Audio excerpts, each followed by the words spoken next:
Da lunedì in zona rossa fra i molti costretti a chiudere anche i negozi che si occupano dei servizi alla persona, barbiere, parrucchiere, centri estetici. In tanti si sono riversati questa mattina nei negozi, c'è chi ha allungato l'orario, chi terrà aperto anche domani e domenica. Davide Calimani è stato a Padova.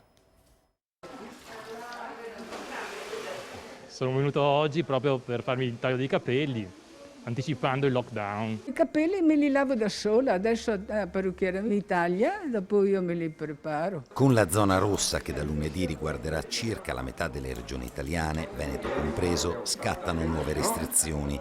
Tra chi sarà obbligato a chiudere, parrucchieri, barbieri ed estetisti.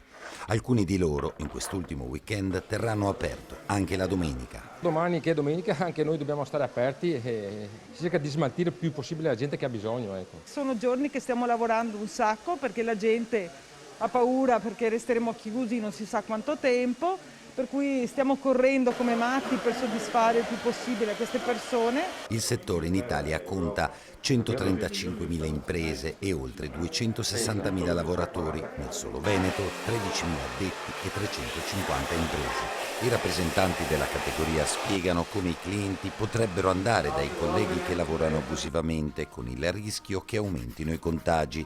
Chiudere a marzo e aprile, dicono, significa perdere il 40% del fatturato. I contagi all'interno di un centro di estetica sono estremamente difficili se ovviamente vengono seguite le regole. Noi le abbiamo sempre seguite, sostenendo anche ovviamente, come tutti, ulteriori spese